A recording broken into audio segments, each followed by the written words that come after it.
Hey there, Jon Chorba here from ReallyEasyGuitarLessons.com, and in this video lesson, I'm going to teach you a strummy version of While My Guitar Gently Weeps. This is more or less what is on the recording that the Beatles did, but I'm more succinctly, I'm adopting this from the version that was played live by Tom Petty, Jeff Lynne, and Prince at the 2004 Rock and Roll Hall of Fame. If you've never seen that performance, it is quite iconic. Prince plays an amazing solo at the end of it. This guitar part that I'm going to teach you in this video is essentially what Tom Petty and what George Harrison's son, Danny Harrison, is playing in this performance. It's a great, streamlined, easy way to play it if you're just looking at playing chords and wanting to sing along with it. So some of the chords are pretty tricky. I'll give you some suggestions on how to make them a little bit easier. But if you want that full sound, you can't really escape doing bar chords in this. So sorry, I might have some suggestions to make them a little bit easier, but as you will hear, it won't sound as full as it could. So let's get started. All right, first let's go over the chords in the song to make sure that you know how to play them. If you don't know, what an A minor is, it's going to be pretty hard to go through the whole progression if you don't know what the chords are. So let's start with that. So first chord is A minor. Standard A minor chord, nothing special about it. If you don't know how to play it, it's the open A string. You don't play the low E. Open high E string. Second fret D, second fret G, first fret B. Check out what the fingers that I'm using if you don't know how to do an A minor. So there's an A minor, and then the next chord is a slash chord called an A minor slash G. You could also say slash chords as A minor over G or A minor with a G in the bass. And all that, in this case, we're going to do is we're going to take that A minor shape that we were doing, we're going to hold it, and then we're going to grab our pinky finger and put it on the third fret of the E string. And when you do this, you're going to mute the A string, which is perfectly acceptable. So there's an A minor over G. So we've got A minor slash G. And then the next one is A minor slash F sharp, which I like to do this by holding the A minor chord and bringing my thumb to the second fret of the E string. But if you're a player that plays with their thumb mostly in the middle of the neck, it might be hard to do that. So an alternate way to play that chord would be to move your second finger up to the E string, your third finger up to the D string, and then put your pinky on the second fret of the G string. Same chord, different voicing or fingering. And it could be harder or easier depending, I feel like going from this A minor over G to then A minor over F sharp with that fingering, I feel like it's a little trickier, but if it's easy for you, then by all means go and do it. I'm gonna use my thumb. If you watch the video of Tom Petty playing this, he uses his thumb, and that's all good. All right, and the next chord is gonna be an F major 7. So for this one, you're gonna play from the D string down, don't play the E or the A, and keep the high E string open. Third fret D, second fret G, first fret B. F major 7. And the next chord is gonna be your standard G chord. With this one, I'm playing it with the third fret of the B string. Sometimes that is open. You're not wrong, either way. I'm gonna do it with the third fret fretted on the B string. And then we have our standard D chord. And then our standard E chord.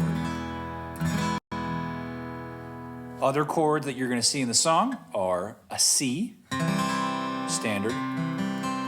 Third fret, second fret, open G, first fret B, open E.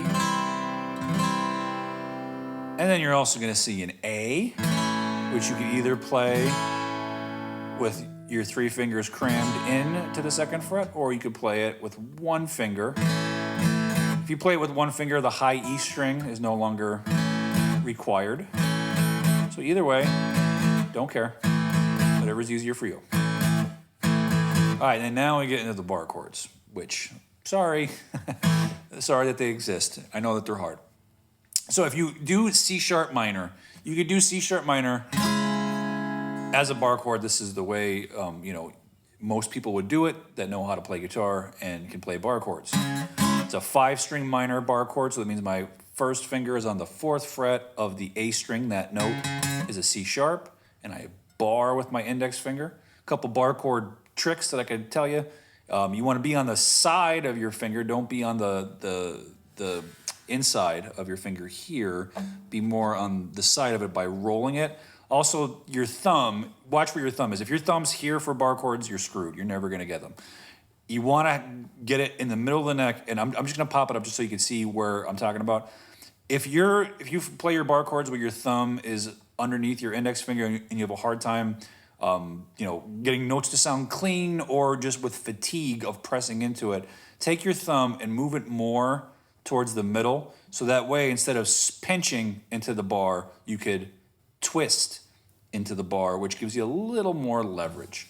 So that's what's happening behind the scenes there. My thumb is kind of more over here. And then these fingers are making the A minor shape.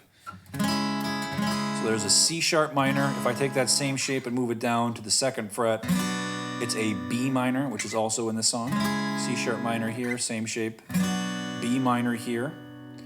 And then an F sharp minor is going to be a 6-string minor bar chord. So I'm going to be across the 2nd fret of all 6 strings.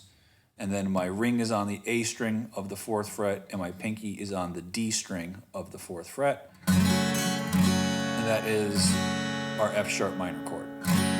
So I had C sharp minor, B minor, I got F sharp minor. We'll talk about the chord progression in order in a second, but before we do that, here's some options on how to make those C sharp minor, B minor, and F sharp minor chords a little bit easier. Again, when you do this, it's not going to sound as full.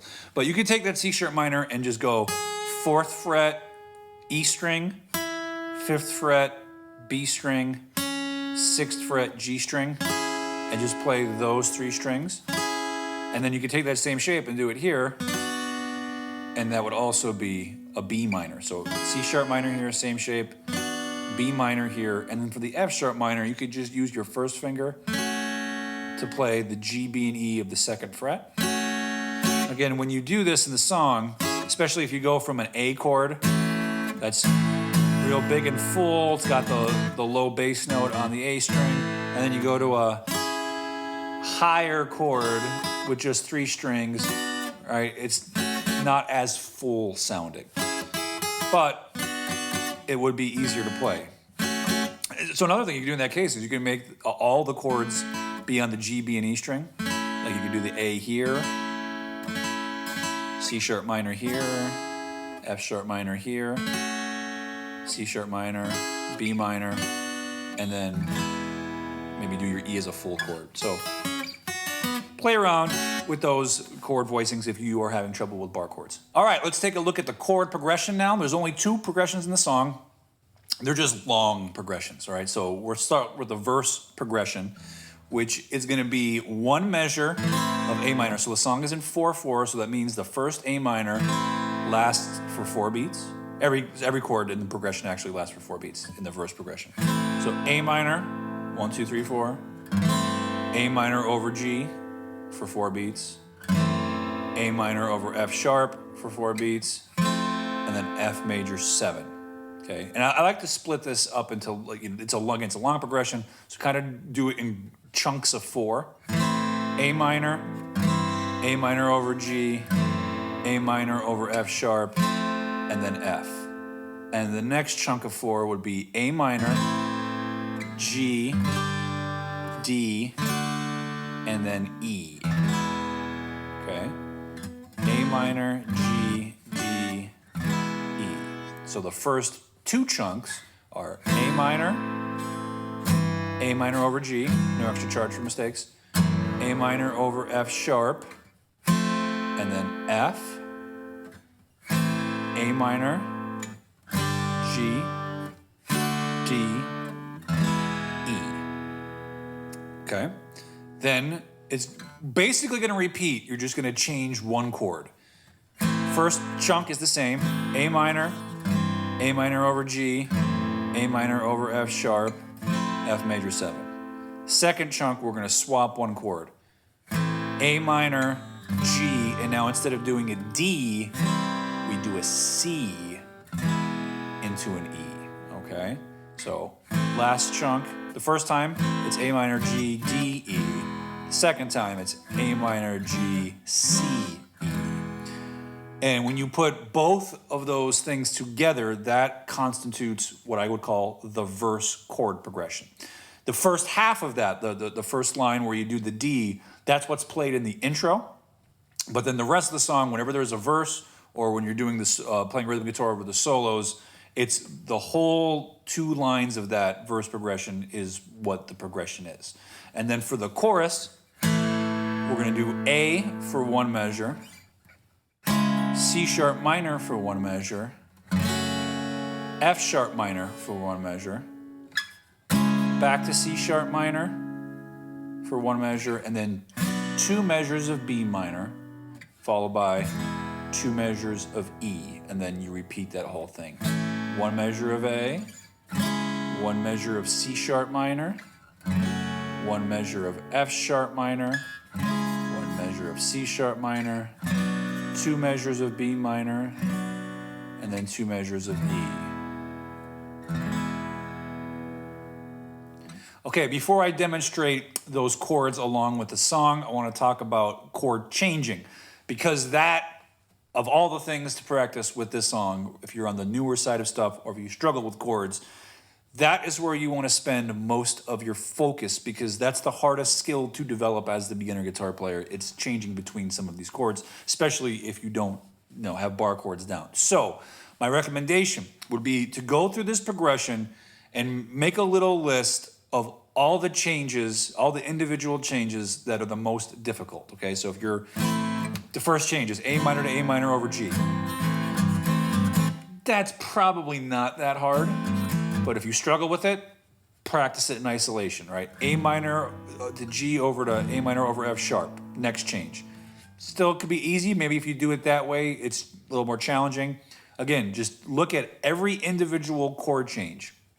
A minor to F sharp, A minor over F sharp to F major 7, F major 7 to A minor to G, G to D, D to E, G to C, C to E, and then your bar chords, A to C sharp minor. That, I know, is tough, right? Even if you do it the easy way, right? That's still, you're moving and it's challenging.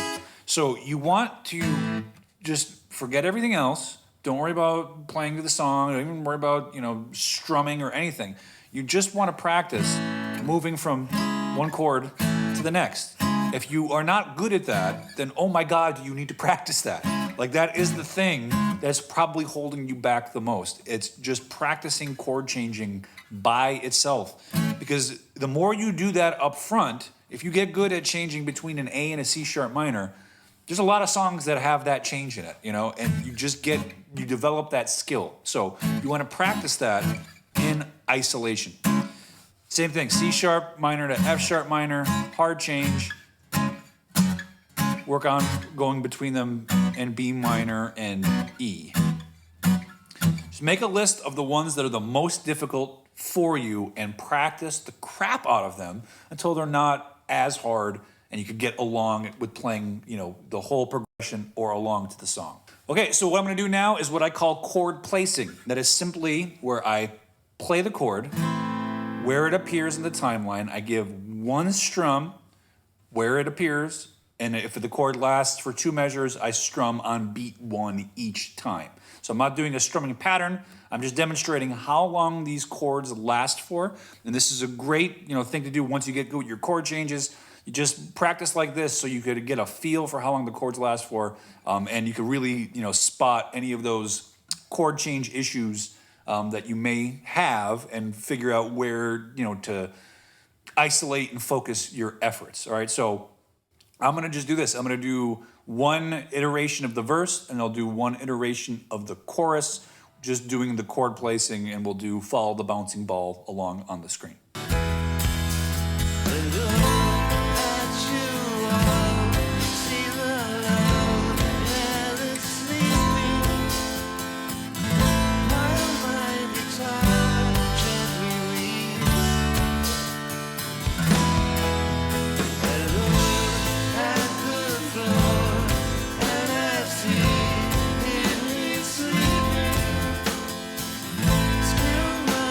Time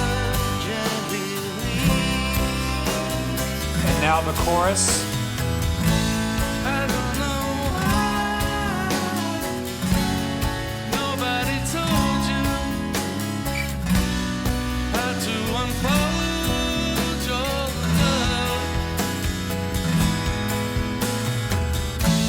I don't know how someone controlled you. They bought and sold you.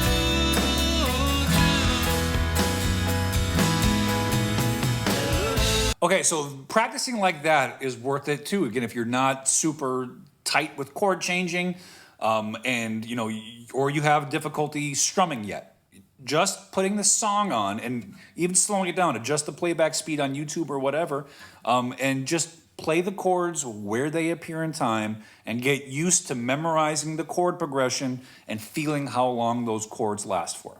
And then when you're ready, a simple strumming pattern that you could implement on this is this. 1, 2, and 3, and 4, and 1, 2, and 3, and 4, and 1, 2, and 3, and 4, and.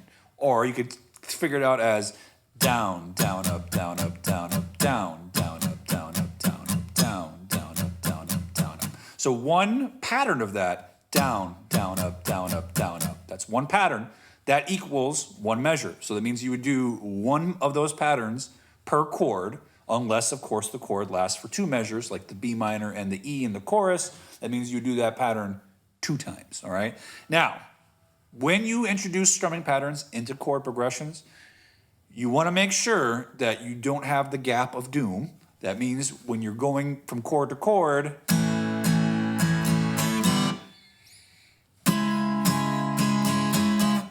we're not having these big long gaps in it. I would rather hear sloppy chord changing mistakes like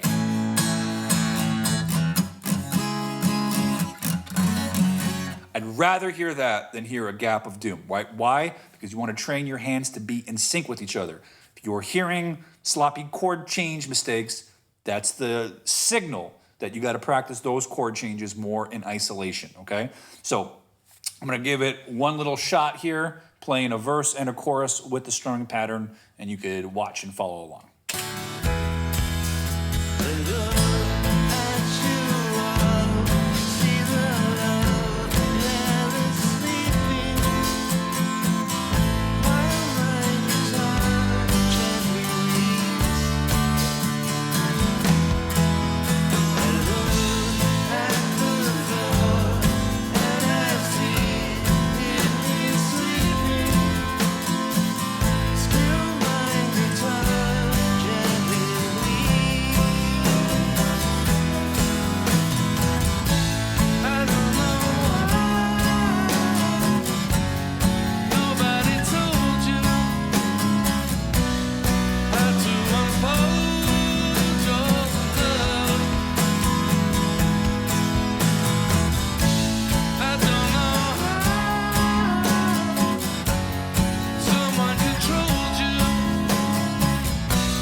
So again, remember, keep that strumming hand constantly moving, right? Don't stop it as you change chords. Notice too that some of those chord changes, sometimes I'm hitting open strings when I strum. Right there, as I go to C sharp minor, I totally hit open strings as I went from chord to chord, totally normal. Don't think that you have to get there right at the right time. Guitar's very forgiving. You could allow a little of those open strings to ring out as long as you get to the chord in time and you don't overemphasize them. Another thing with the strumming pattern is with that first downstroke, don't hit all of the strings of the chord. You don't want to play it like this. Right, where you're hitting all of them with heavy emphasis. You want to hit the low part of the chord, kind of go low, high, and then for that down, up, then you could catch the whole chord. Low, high, down, up, low, high, down, up, low, high, down, up. That gives it a nice, you emphasize the root note, the bass note, and then the jangle of the higher strings with the down, up strumming. All right, so recap. Memorize the chords first. If you don't know how to play the chords, you got to start there. 2, practice chord changes in isolation, anything that is super difficult. Then you want to prioritize that and make sure that you can do it. 3, chord placing. Put the chords in the correct order of the progression. And then, the order of the song is very simple. The intro is just the first half of the verse, and then it just goes verse, chorus, and then it does a solo. Sorry, it does verse, chorus, verse, solo, which is just the verse, chorus, verse, and then if you're doing this live version with Tom Petty and Prince, the Prince solo at the end is just the verse progression until the song ends. So while the progressions are long, there's only 2 of them and they repeat, so it's pretty straightforward. And then when you go to add the strumming into the mix, make sure that you don't have the gap of doom. If you do, focus on the chord changes that are hard. I can't repeat that enough. It's very, very important. Other than that, enjoy it. It's a lot of fun. This is a great song, very fun to play. And yeah, have a good time. If you have any questions, let me know. I'll see you next time. Thank you so much for watching. If you enjoyed this video, please hit the like and subscribe button to get more videos like this. If you are a beginner or intermediate guitar player and you are totally lost, confused, overwhelmed, not sure what you should be working on, head over to reallyeasyguitarlessons.com/quiz where you can take my free guitar practicing assessment. I'll ask you a few short questions, and then based off of your answers, I will tell you what your top practicing priorities are. You could find that at reallyeasyguitarlessons.com/quiz. It's totally free. Results are delivered instantly. Again, reallyeasyguitarlessons.com/quiz. Thank you again for watching, and I'll see you next time.